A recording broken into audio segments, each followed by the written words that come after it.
Well, what's going on, everybody? Welcome to the Thursday morning FAQ live. Sorry, I'm about a minute late.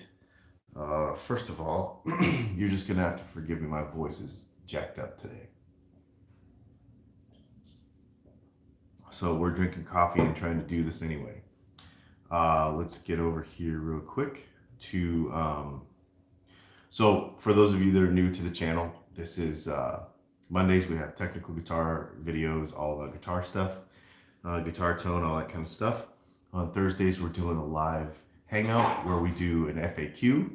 And so, what we're doing is we're going to take some questions from our Patreon. People have asked over there on Patreon. We're going to take those first.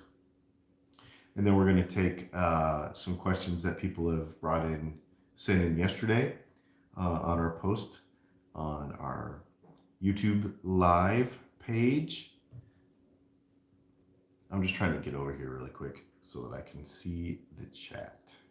And then we're going to talk a little bit about last week's video about vintage guitars, because there was a few questions that came up as a result of that video, because I did not, I didn't cover a couple of things about the vintage guitar things that we're gonna share here if my voice hangs on.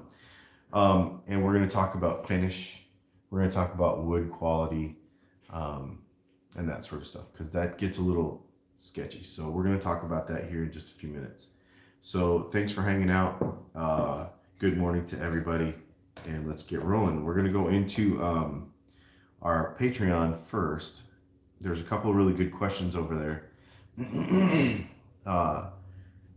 Ivan Shank, I think that's how you say your name. I'm sorry if I mess up your names. Says, please explain the difference between Alnico 5 bar magnets and individual pole pieces in the design and sound of a single coil pickup. Seems you can have either style.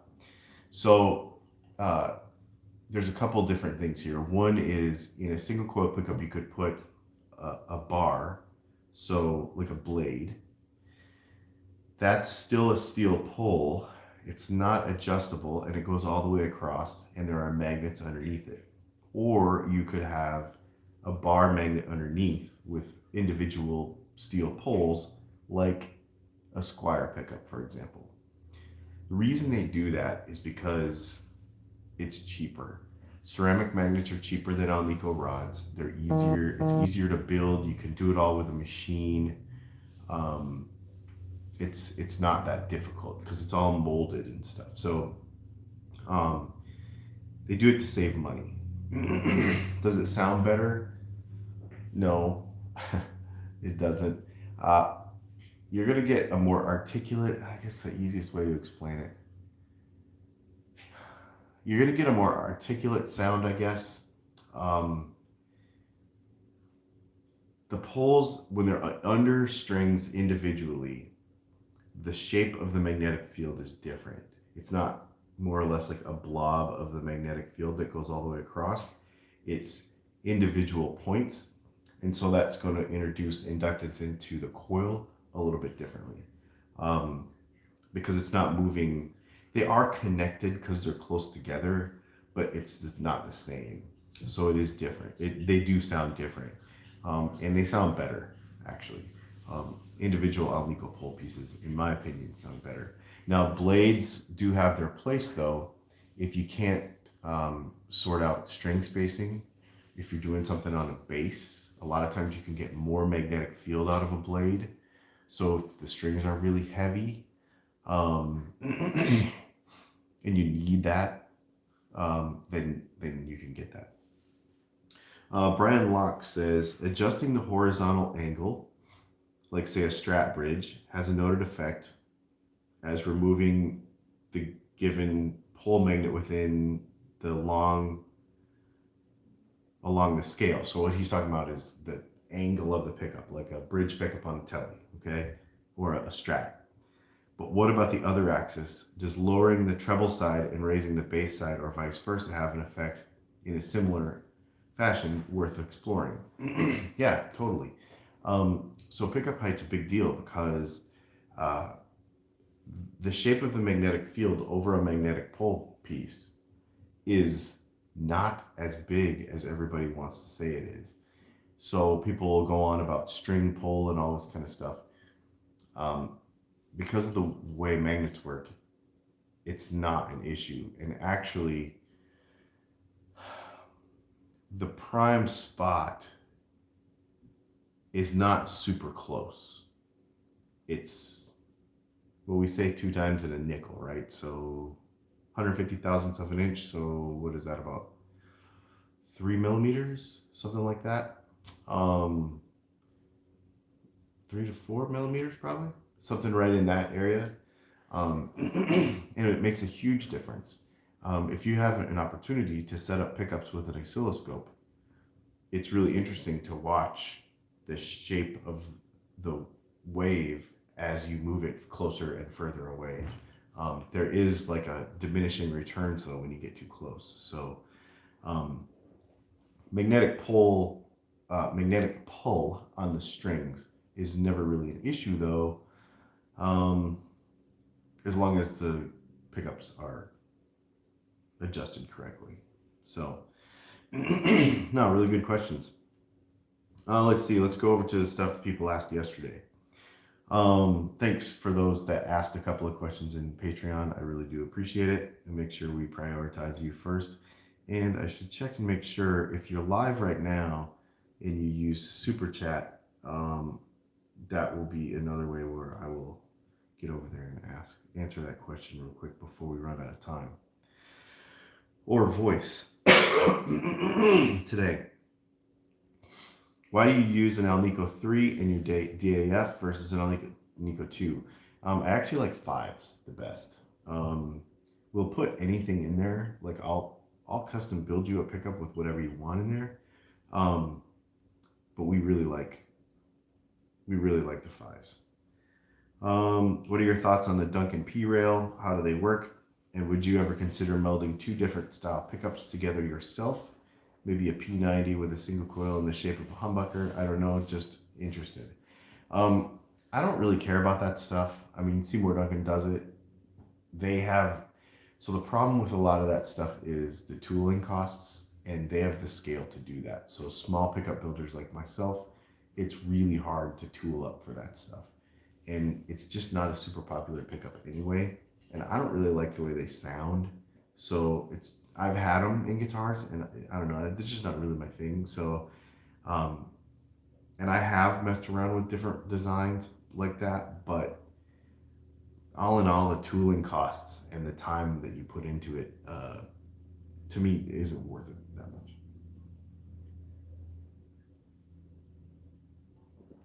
Okay, people are asking about, this is in my YouTube feed from yesterday.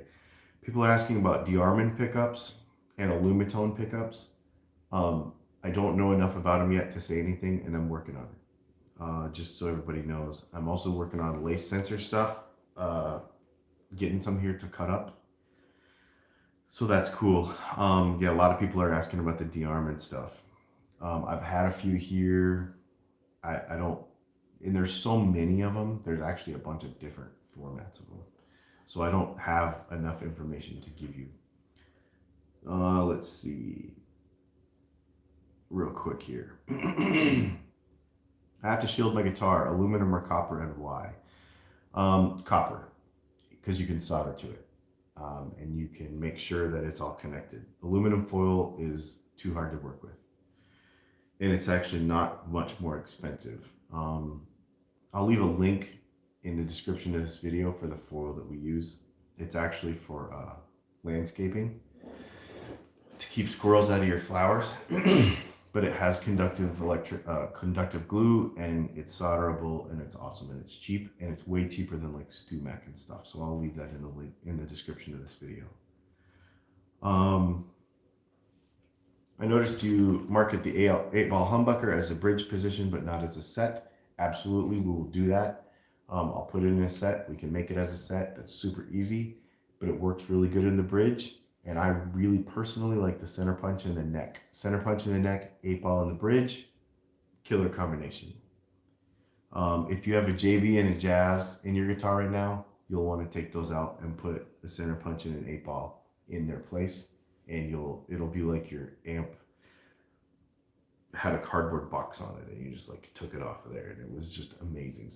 It's that good. How are you and your family? We are awesome. We're actually really good. Had dinner with one of the kids last night. Having dinner with my other kid tonight. I have a cold, apparently, snuck up on me. My wife is good. Everything's good. We're awesome. Thanks for asking. I recently read something about vacuum wax potting pickups. Is there any benefit to this? Seems like you'd lose a lot of high end in the process. Maybe it's nothing new, but I've never heard this before. So, vacuum wax potting pickups. Oh, we're going to talk about a giveaway at the end of this, too. Wax potting pickups, vacuum, it actually drives the wax into the coil all the way in. I personally don't find it necessary. I've done a lot of testing with this. It's faster. Wax potting, you have to allow it to go into the coil. And when you vacuum wax pot, it pushes it into the coil. As far as losing high end and stuff, there's a lot of argument about this on the internet. My experience has been the actual tone of the pickup doesn't really change, but it is not as lively. It doesn't. I believe that there are some harmonics and some feedback that you want in a pickup that doesn't happen when you heavily wax pot them.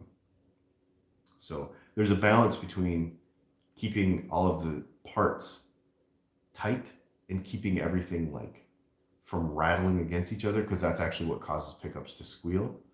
There's a balance between that, which to me is the point of wax potting, is just to keep all the parts like, we need to do a video on it, but basically all the loose parts in the pickup when you put it together, filling in all the gaps between those parts so they don't whistle and they don't squeal because they move around.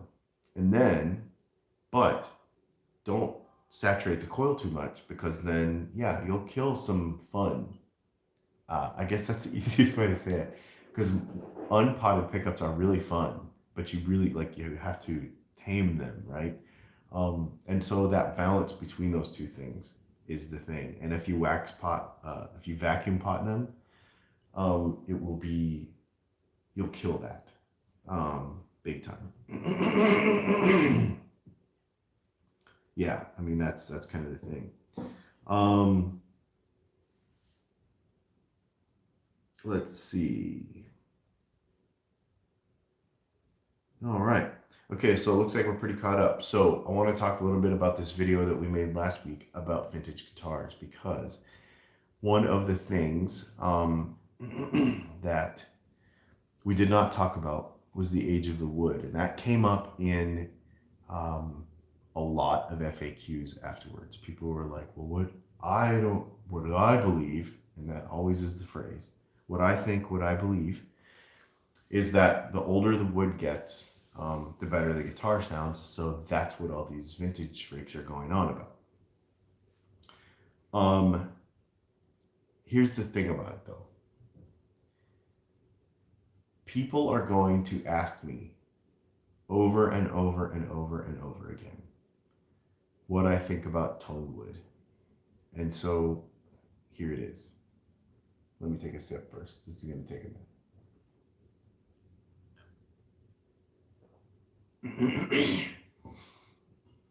I've never actually given my thoughts on Tonewood before on the internets. The reason I have not is because everything that we do on this channel is based on physics. The guitar is a physical instrument that is based on very, very basic physics. We're not even talking about complicated here. There is nothing in the guitar. The guitar is not some feat of engineering. It is not some there is no magic to it. It is one of the most basic. I mean, a saxophone has more engineering in it than a guitar does, for sure. Um, it is the most one of the most basic things. Now, whoever figured out the tuning, like fifths apart and scale length and all that, they were a genius. But when it comes to how an electric guitar works or how an acoustic guitar works, it is the most basic, the most completely rudimentary thing ever. The capacitors that we use, the pots that we use, the wiring that we use, all the materials that we use were like the most rudimentary leftover from other industries, just junk laying around that somebody put together. Now, a smart guy had to make the combinations and put it all together and make it an electric guitar. Um, Les Paul and Leo Fender were absolutely geniuses in that. However, they did not give all the things that guitar players give this much thought. They did not. Les Paul maybe a little more, because he was pretty smart about um, the electronic physics side of it. But what he was really trying to create a thing that he could record music with. He wasn't caring about, oh, I wonder if this wood sounds like this other wood. He wasn't doing that. He was like, I want to play guitar and I want to record it. See, everything about guitar technology has been always about the reproduction and distribution of music and how that happens. That's why we have digital modeling apps now. That's why we have everything we have now, because the distribution and reproduction of music has changed. And what is required to do that has changed. So why am I telling you all of this before we talk about Tonewood? Because all of those things have very, very specific journeys through physics and design. The Tonewood thing has none of that. It's purely marketing, and it is misapplication of technology from one medium to the next. So, but just because it matters on an acoustic guitar doesn't make it matter on an electric guitar. Because the electric guitar, I've said it 100 times, I'll say it 100 times again. The electric guitar does not move air to make music. Period. End of story. The reason I do not talk about Tonewood is because everything on this channel is based on these physics that all of this stuff is built on. There is no evidence at this time that is scientifically based and that is not purely anecdotal that Tonewood makes any difference. That mahogany sounds different from swamp ash, sounds different from whatever wood. Now, you could say that, and don't jump the gun here. I'm not even looking at the comments right now. I'm going to tell you that. You could say, yeah, but I have a telly and a Strat. I have two tellies and they're exactly the same piece of wood and they sound different. You're right. So I'm not saying that the piece of wood does not have any effect on the tone of the guitar. What I am saying is that there is no scientific evidence to make that a verifiable, duplicatable fact that can be the same every time. It can't be done. So, for example, when we build guitars here at Dylan Talks Tone, what I ask you is, how much do you want it to weigh and what do you want it to look like? Because I can take a piece of mahogany that weighs 6.5 pounds, that has a relative density of grains of, X per square inch, and I can hold it up to a piece of ash that is relatively the similar thing, and the guitars will sound the same. The piece of wood may matter, but it doesn't, because it doesn't matter. You could build a guitar out of anything, and as long as the relative weight and density of that material is the same or similar, to the other relative weight and density of the other material, it'll be fine. Will it be exactly the same? Maybe not. But what are you trying to duplicate? Why do you care? It doesn't matter. It doesn't matter. You to take to clone a guitar. Who is sitting around, unless you're an absolute snob, who is sitting around like, well, my Telecaster has a little more mid-range than your Telecaster. Like, come on, man. That's the stupidest way to spend your time, first of all. Nobody does that. And if you do, you need to rethink your priorities in life, and play more music and geek about this less. So I'm not saying it doesn't make any difference, but what I am saying is the whole thing makes no difference. It's stupid, and there's no real way to prove it. If we come upon a time where somebody says in a laboratory, I have found the resonant frequency of maple, and I can tell that this species of maple has this resonant frequency, and this piece of rosewood has this resonant frequency, and this species of rosewood is pretty much going to have this resonant frequency, and they are different enough to make a difference in the tone of a piece of wood for a guitar, and you can show me that, then I will believe you. However, this will never happen, because the way resonant frequencies work is, let's take two pieces of aluminum, okay? Two pieces of aluminum, let's say they're 2 inches by 4 inches by 6 inches long, okay? And you place them there and you introduce a frequency to them, and they start a vibration once you hit the resonant peak or the resonant frequency. They start that vibration, okay? Which is what happens. It's just like when you play a note in a music store. That's a bad example. You play a particular note, a singer sings a note, and she breaks a wine glass, okay? Same thing. So you take these two pieces of metal, you find the resonant frequency of those metal, and they start to vibrate, and you're like, okay, this is it. Then you take another piece of metal and you put it next to it, and you're like, wait a minute, those two pieces of metal are different, so they don't have the same resonant frequency. Okay, makes sense. That means that if you put this in a guitar and you put this in a guitar, they're going to sound different, maybe. Okay. The problem is that the minute you change the shape or the casting process, if it's casted, a cast piece versus a forged piece, then all of a sudden you've changed the shape and the density of that material. If you could take a 2 by 4 by 6 inch piece of aluminum and you could change the proportions of it so it's the same cubic inches of aluminum but in a different shape, the resonant frequency would be different. So there's no way. There's no way. And so then you translate that to wood. Wood never has a consistent material density. Not one piece.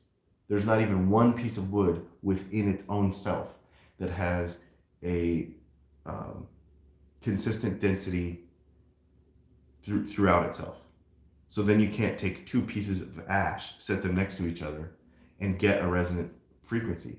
You can't get a resonant frequency of a piece of wood because you would have to sweep it to find multiple ones within the same piece of wood. It doesn't work. Then you thicken that to 2 inches by let's see, what is a Telecaster blank is, like 14 by 20 by 2 inches thick. The frequency would be so low that it doesn't matter. That's the other thing that people, I don't understand. Like, the guitar body is this big. The resonant frequency of that piece of wood already, just by mechanics, is so low that it doesn't matter. It doesn't matter. So then the other thing that came up in this whole vintage discussion of guitar stuff is, well, the older the guitar gets, then the wood, it ages and it sounds better and etc. Okay. Another sip of coffee.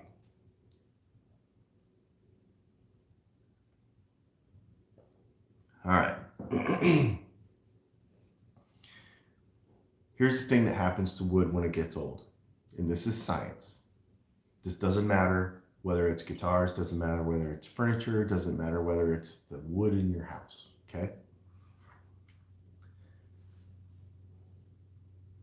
There's two things that happen to wood. It dries out, and then it begins to deteriorate on a cellular level. The cellulose in the wood begins to break down, and is it called the lectins or whatever? Basically, like the glue that holds the grains, the cells together, begins to break down. And you'll say, well, yeah, so a 60-year-old guitar is obviously better than a new guitar because it's dried out better, and that process is happening. One would think that. However, when wood is kiln dried and it's brought down to, let's say, like, I don't know, like 12% or something, per 12% moisture content, which is, I think, right about 10 to 15 or so, is right about where they want it to be when they build a guitar. If that moisture density or that moisture content comes all the way down to that level and it's consistent through the whole piece, that's just what it's going to be. Once it gets there, that's just it. That's as dry as it gets. And a guitar will not dry out and maintain and attract humidity as much as people think it does. An electric guitar, because it takes a long time for moisture to get into wood and out of. And so, plus it has a finish on it. So all this stuff about like a guitar body. Now a neck is different because a neck is open pore, like rosewood is open pore, and it's thin and it'll move. Obviously, that's how our action moves. But an electric guitar body, once it's kiln dried and dried to that level, that's it. It's gonna change a little bit over time on the outsides of the wood, but the middle of the wood really isn't gonna change. And for all the people that want to say, well, the wood gets older and then that makes it better, there's a lot of scientific studies. I mean, I could send you articles. I've read about this for hours and hours, literally hours, to understand wood. And plus, I have a couple of friends that are like really wood experts that know way more about this stuff than I do. When people say, yeah, the wood gets old, all the scientific studies, and you can find them everywhere. There's everywhere. Say that this cellulose breakdown that happens, there is no real principal piece. There's no real principal change to the structure of the wood that would have any external difference whatsoever, structurally or tonally, for about the first 200 to 300 years after a piece of wood is cut and left to the air. So in order for you to have a piece of wood that sounds different, it would have to be 300 years old. And I would put money on the fact that if I blind tested you between that piece of wood and a Telecaster that was made 10 minutes ago, you would not be able to tell the difference. Scientifically, a 58 Les Paul does not sound any different based on its wood and what that wood has been doing for the last 60 years than a brand new one, provided both pieces of wood were kiln dried and properly sorted out. Now, that does not apply to an acoustic guitar, because an acoustic guitar is so thin that it can take on and shed moisture within a matter of hours. It's so, and it's open pore. It's not finished on both sides. So an electric guitar is finished all the way around. So an acoustic guitar is not finished. It's super thin, and it can take on humidity and shed moisture, very, very quickly, to the point that you can actually watch over time the top of an acoustic guitar swell and shrink. And that's why binding pops and that sort of stuff. But it can happen. And so that is why torrefying and roasting of woods has become a thing, because what it does is it more quickly. Basically, when they torify an acoustic guitar, the wood for an acoustic guitar, they're accelerating. They cut that piece of wood um, last month, and they let it sit and come down to a particular moisture level, and then they torify it, and that just accelerates the process of, first of all, getting the moisture out of the wood. Second of all, when they bake it, it does something different. It actually caramelizes those lectins. That's the right term, right? In the wood, and hardens them so that they cannot change as much when moisture is introduced to it through humidity. So, but it's a different technology. Acoustic guitars and electric guitars are different. They don't work the same. And as much as people want to say they do, they just don't. They don't work the same. They don't work on the same set of physics.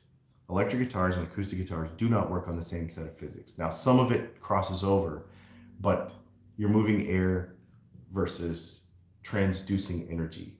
So you're transducing energy on an electric guitar, and you're moving air electronically, and you're moving air with an acoustic guitar. It's two completely different modes of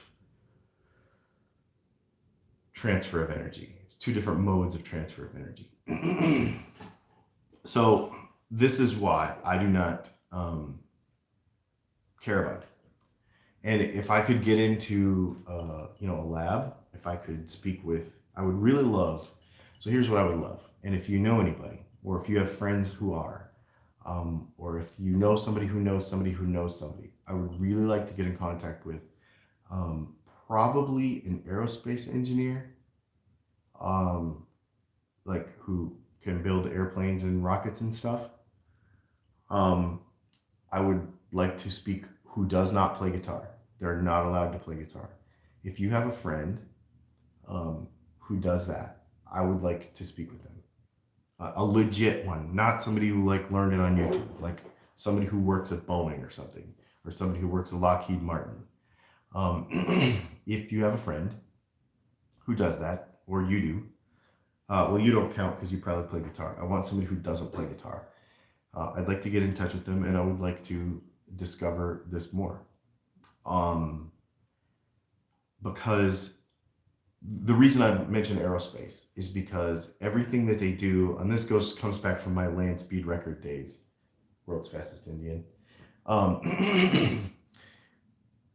that they have a lot of experience with the harmonics of different materials. Because when you introduce speed to stuff, whether that be centrifugal force, whether that be any direction really. When you start to introduce speed to things, then the harmonics of the materials makes a huge difference. And so understanding resonant frequencies, for example, I'll give you an example. When we were building race motors for land speed record attempts at Bonneville, one of the problems we ran into was running, and most people run into when you're running 14,000 RPM, for example, valve springs get to a resonant frequency and they explode. They get to a point where the spring can't spring anymore because the resonant frequency of that spring has been reached. And what happens is it starts swelling and shrinking and wobbling from side to side, and it screws up your valves, and it'll blow up the top end of your engine. And it will start to float because it can't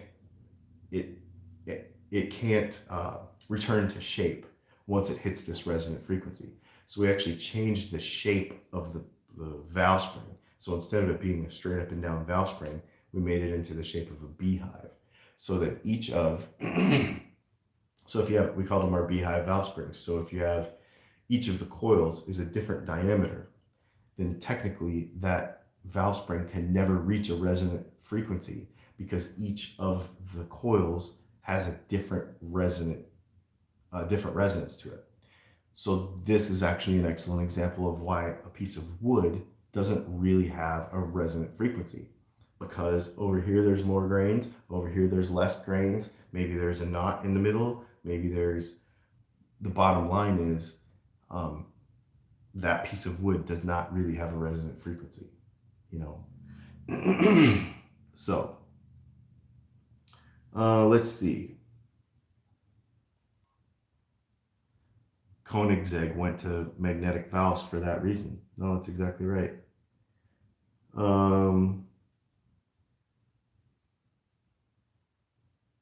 Yeah, Brian, please let me know. This is something that I really want to do. Composites are the future of Lutherie anyways. Exactly. So here's the fun thing about composites and carbon fibers and all this kind of stuff is once we can understand, or we already do really, understand the density and the weight of a particular material, this is why it doesn't matter. We can make a guitar out of anything. It doesn't have to be wood. Um, it doesn't have to be. It could be whatever we want it to be. Um, and that's what's really fun. Um, this is a fun. Oh, so as a result of that, so somebody else mentioned this. We did not talk about finishes either.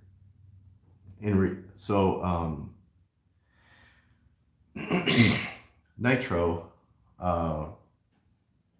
doesn't matter either. The biggest thing, and that comes from acoustic stuff too, because people think that the thickness of the finish, and yeah, I mean, on a violin or on an acoustic guitar can matter, but the difference is poly finishes nowadays, especially this water soluble stuff, is so thin that it doesn't matter anyway. It just doesn't matter. Microwave the wood. If you microwave wood, uh, it won't necessarily remove the finish. It will actually just move, or won't remove the moisture. It will actually introduce moisture to it. So, because what a microwave does is it finds the resonant frequency of the water that is in the wood or whatever you're cooking, and it just shakes it back and forth and creates heat. That's how a microwave works. Kind of cool. You guys, this has been really fun. My voice has actually kind of held up. I appreciate you all. Let me really quick just run through this. Is there any reason you can't have a single coil bridge with a Floyd Rose? Nope, not at all. Why not? I like torrefied woods for their stability. Yeah, that's the thing. It makes it easy. It makes it harder for the wood to take on humidity and expel humidity. That's what torrefying does. That's all it really does.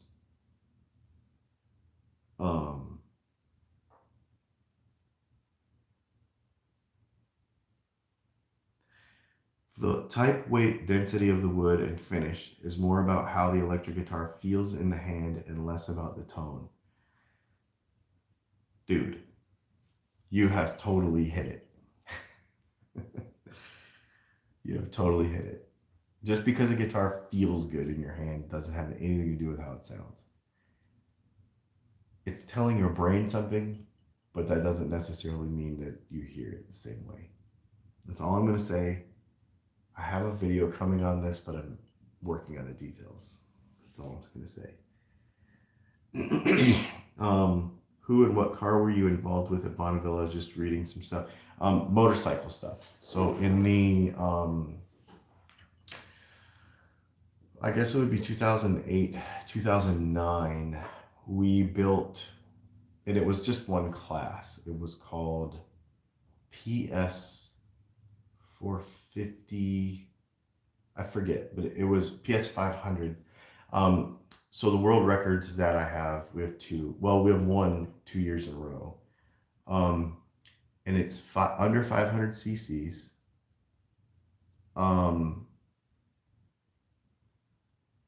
It was under 500 cc's. I will get to your question. Oh, we got a few of them. Here, hang on. Let me answer that first. Let me get to these super chats first. Thank you for using the super chats. I appreciate it. Greetings from Savannah. Have you ever found an active pickup that you liked? Fishmans are the closest I've gotten. I've not gone down the active road. One of the things that I'm going to use the Patreon money that's coming in through Patreon right now. So Join over on Patreon. It's like $5. It's not tiers and all that super complicated. It's literally just $5. Um, and I'm using that money to save up to buy a bunch of pickups like this. That's what we're gonna do.